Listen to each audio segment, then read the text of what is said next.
l'Église de Dieu Tout-Puissant a publié de nombreuses déclarations de Dieu Tout-Puissant dans de grands journaux coréens pour annoncer au monde que le Seigneur Jésus est revenu dans la chair et qu'il a exprimé plusieurs millions de paroles.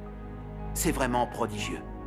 En tout cas, je considère que tout ce qui enseigne le retour du Seigneur par l'incarnation est totalement faux. Concernant le retour du Seigneur, il y a toujours un certain nombre de personnes qui continuent de considérer que le plus important est de se protéger des faux Christ, plutôt que d'être attentif à la façon de faire partie des vierges sages et d'écouter la parole de Dieu.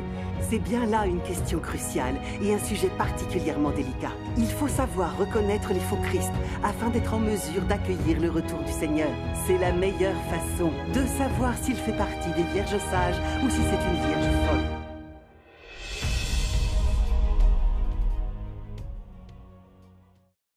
Mes frères et mes sœurs, nous sommes dans l'ultime période des derniers jours. Presque toutes les prophéties évoquant le retour du Seigneur se sont réalisées. Le temps du retour du Seigneur Jésus est maintenant venu. Certains affirment qu'il est déjà là, et c'est fort probable. C'est donc la raison pour laquelle il est si important d'étudier attentivement l'œuvre de Dieu Tout-Puissant, principalement au cours de la période des derniers jours, pour accueillir le retour du Seigneur. En ce moment, nous pensons tous aux faux Christ qui se manifesteront au cours des derniers jours. Nous veillons surtout à nous protéger des faux Christ. Et sans doute avons-nous un peu négligé cet événement crucial qui est la manifestation de Dieu dans les derniers jours, c'est-à-dire le retour du Seigneur Jésus. Nous ne pensons qu'à nous prémunir contre les faux Christ, alors que nous devrions passer davantage de temps à rechercher activement la manifestation de Dieu et nous concentrer principalement sur l'étude de l'œuvre de Dieu. Je trouve cette situation bien triste, car l'accueil du retour du Seigneur Jésus ne devrait être pour nous que bonheur et délivrance. Or, il faut pour cela savoir distinguer le vrai Christ des faux Christ. C'est à cette seule condition que nous pourrons ou non être conduits devant le trône de Dieu. L'ennui, c'est que nous ne sommes pas encore en mesure de comprendre comment discerner le véritable Christ des usurpateurs. C'est pourquoi j'ai demandé à Sir Cho de venir aujourd'hui, pour nous expliquer comment les distinguer. C'est cette vérité que nous avons désespérément besoin de comprendre. J'ai entendu dire que plusieurs cas de faux Christ ont été relevés dans les cercles religieux de différents pays. De nombreuses personnes en Corée manquent de discernement, ce qui les entraîne à suivre de faux Christ qui les trompent. Je vous rappelle la prophétie du Seigneur Jésus. Si quelqu'un vous dit « Alors, le Christ est ici » ou « Il est là », ne le croyez pas. Car il s'élèvera de faux Christ et de faux prophètes. Ils feront de grands prodiges et des miracles au point de séduire, s'il était possible, même les élus. En tout cas, je considère que tout ce qui enseigne le retour du Seigneur par l'incarnation est totalement faux. Et nous ne devrions pas y croire. Sinon, on prend le risque de se faire avoir. J'aimerais échanger avec vous sur le sujet. Pourriez-vous nous éclairer? J'aimerais vraiment savoir si j'ai raison. D'accord. Dès l'instant où Dieu Tout-Puissant a commencé à exprimer des vérités pour accomplir son œuvre de jugement des derniers jours, l'humanité est dès lors entrée dans l'ère du règne. C'est donc l'ère du règne qui a débuté. C'est pourquoi, si notre foi en Dieu reste bloquée à l'ère de la grâce et que nous ne sommes pas dans l'ère du règne, c'est que nous avons été laissés pour compte et rejetés par l'œuvre de Dieu. Lors des derniers jours, quand le Seigneur viendra dans le secret accomplir son œuvre de jugement qui commence par la maison de Dieu, il y aura inévitablement beaucoup de faux Christ et d'imposteurs qui feront leur apparition au même moment, dans le sillage de l'œuvre de Dieu, et qui la perturberont. Par conséquent, lorsque de faux Christ font leur apparition, ça veut dire que Dieu est déjà parmi nous, revenu en secret. Et si nous ne l'avons pas remarqué avant, c'est tout simplement parce que nous n'y avons pas prêté attention. Aujourd'hui, notre principale recherche devrait porter, et ce de façon particulièrement active, sur l'œuvre de Dieu des derniers jours. Mais concernant le retour du Seigneur, il y a toujours un certain nombre de personnes qui continuent de considérer que le plus important est de se protéger des faux Christ, plutôt que d'être attentif à la façon de faire partie des vierges sages et d'écouter la parole de Dieu quant à la façon d'accueillir l'avènement du Seigneur. Au lieu de cela, ils s'accrochent à leurs propres opinions et à ce qu'ils imaginent, en pensant que tous les témoignages sur le retour du Seigneur Jésus de manière incarnée sont faux. Ne sont-ils pas précisément les vierges folles dont le Seigneur Jésus a parlé? N'est-ce pas condamner le Seigneur Jésus de retour sur terre? Le refuser? D'ailleurs, on peut même se demander si ces personnes en question croient vraiment au retour du Seigneur Jésus. Cette attitude est une façon de nier l'avènement du Seigneur Jésus. Exactement.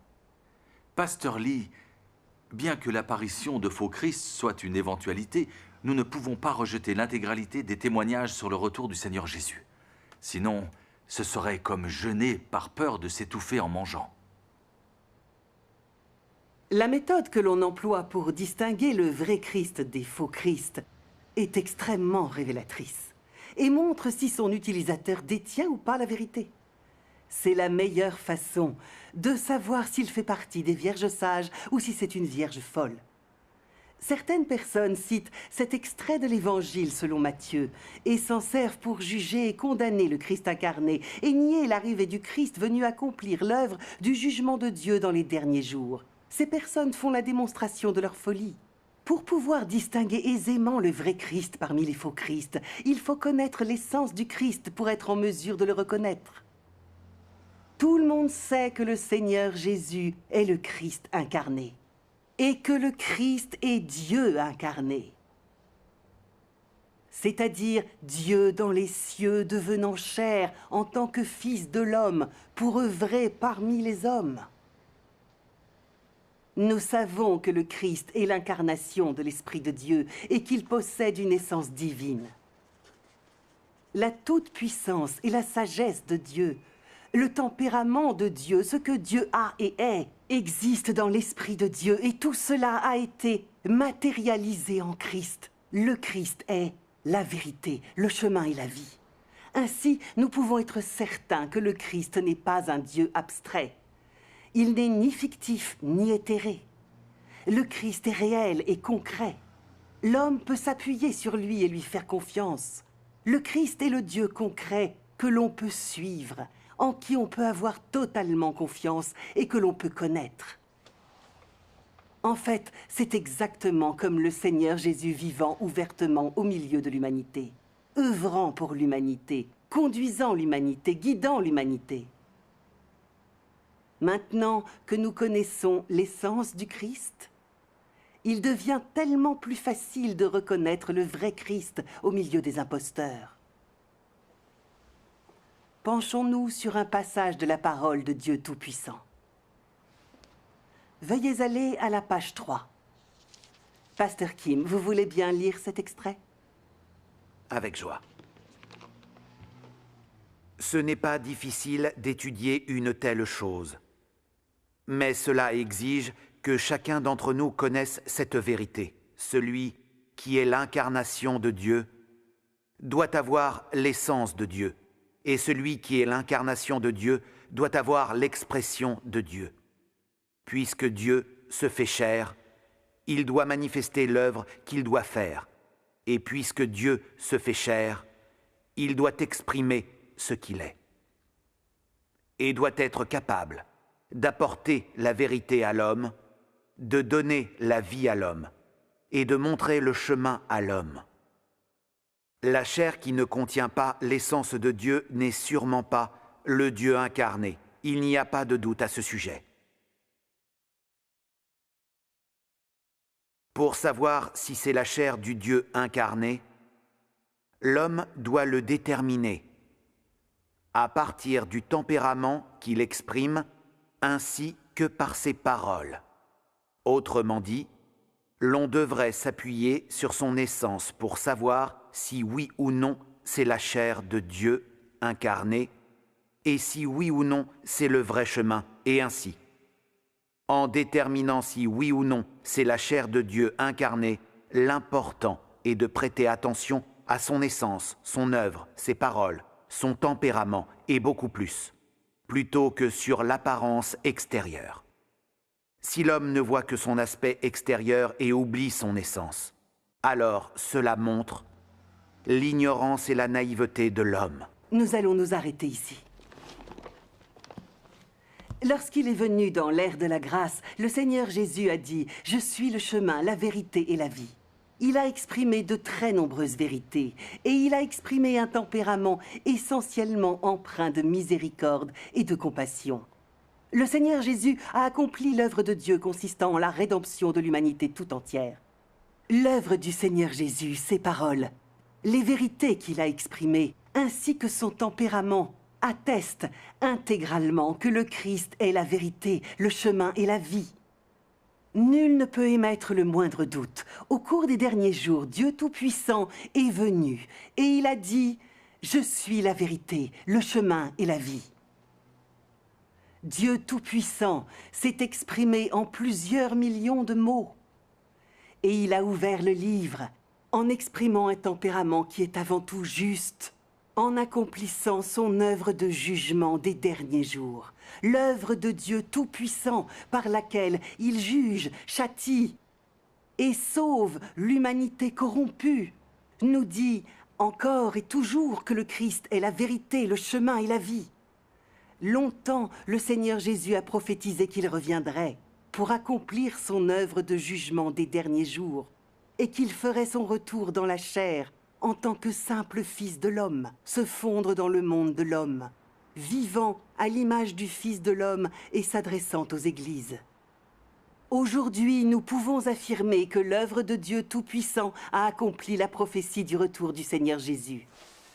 Cela nous a permis de voir le vrai Christ incarné, qui peut venir exprimer des vérités, qui peut exprimer le tempérament de Dieu, qui peut réaliser l'œuvre de jugement de Dieu des derniers jours, et qui peut conquérir, sauver et purifier l'homme, tout en mettant en œuvre la volonté de Dieu et en lui rendant témoignage.